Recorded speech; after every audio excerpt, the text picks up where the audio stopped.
Hi, now, we will discuss the effects of structures of the coating material on the leading edge erosion of wind turbine blades. We will consider which effects influence the erosion resistance of coatings, present a statistical model of erosion damage, and micromechanical model of polyurethane as two-phase interpercolating material. Further, we will discuss finite element model of the materials with fiber reinforcement.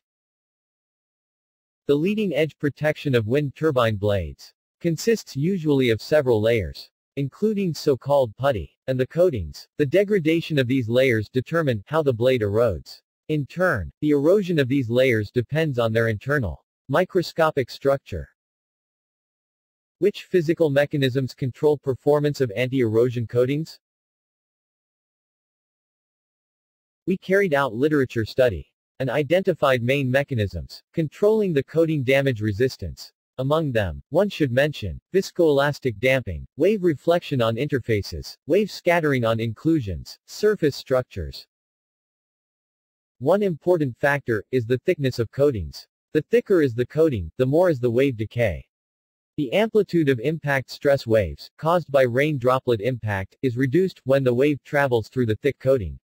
Mechanical loss coefficient of viscoelastic materials determines to which degree the energy is dissipated in the material. Raindrop impact causes the stress wave propagation in the coating. Elastic stress wave reaching interface between two layers can be partially reflected.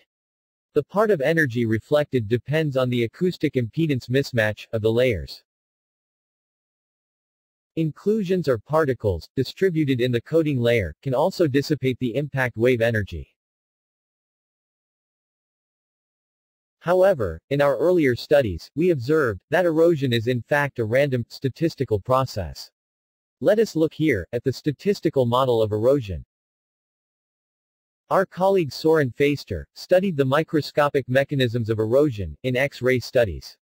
He observed that the erosion was always triggered by local manufacturing defects, in the places where the coatings had large voids, or inclusions with weaker interfaces, the erosion started. Thus, the erosion of coatings is in fact statistical, random process. It starts in the location where many random rain droplets hit the place with internal defects. The first, and apparent conclusion from this observation, is that quality of coatings is extremely important. But let us move to the quantitative analysis. First, we consider the energy balance. The kinetic energy of raindrop, mass per velocity squared, and surface energy, is transformed into deformation of the droplet, and stress waves in the coating. Assuming the sinusoidal impact, one derives a formula for deformation energy, as a function of mechanical loss coefficient. Higher mechanical loss coefficient means lower stored elastic energy in the material. The formation of microcrack in the coating is therefore a random Weibull process, similar to defects in ceramics. The stress is estimated from the energy balance. As a first approximation, considering rain as repeated trial, with one of two outcomes, failure versus non-failure, we model the crack initiation as stationary Bernoulli process. Here, you see the formula for the likelihood of cracking after n-droplet impacts. The more impact energy is directed to viscous effects, instead of creating short-time high local stresses, the less is the failure likelihood.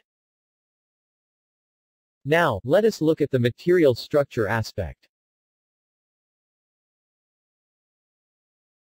Anti-erosion coatings are most often made of polyurethanes. But how did polyurethanes deserve it?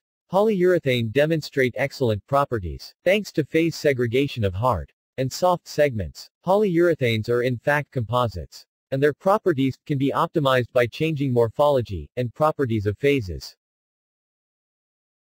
Content and properties of soft phase determine the damping properties of the polyurethanes. Content of hard segments determines the strength and stiffness of the material. How can we model such material? There exist a number of methods of modeling of multiphase materials, computational and analytical. The oldest and easiest model is the rule of mixture. But this model is applicable only to aligned phases, subject to load along their direction. The equivalent box model is the generalization of rule of mixture for interpenetrating structures. This model was developed by Czech scientist Jan Kolář several decades ago. Applying the equivalent box model to the loss modulus, one can analyze the effect of hard phase on the damping properties of coatings. Here, you can see the comparison of this model with some experimental data. The simple micromechanical model of polyurethane qualitatively reflects the tendency of increasing storage modulus as a function of the content of hard phase. Here, we carry out parametric studies. We changed the mechanical loss modulus of both soft and hard phase in the polyurethane and observed how the overall damping properties of polyurethane change. On this graph, you can see that with increasing the difference between phases, the loss modulus of the polymer increases.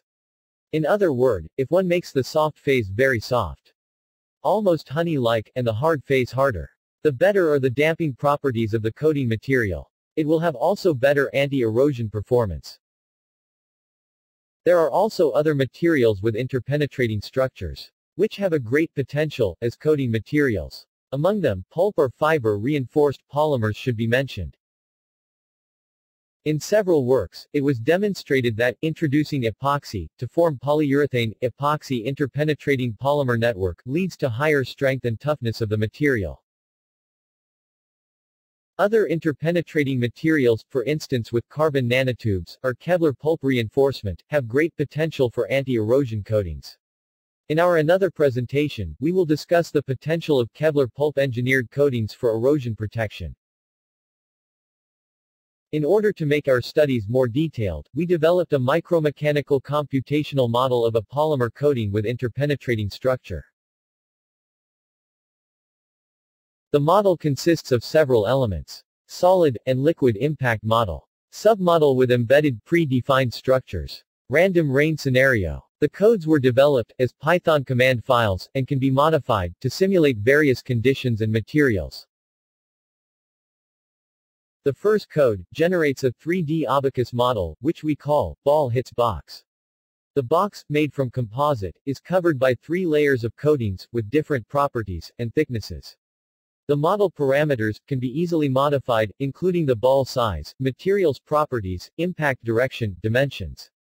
This model can be applied, for instance, to simulate solid or hail erosion, but also to study anti-impact protection of multilayer coatings.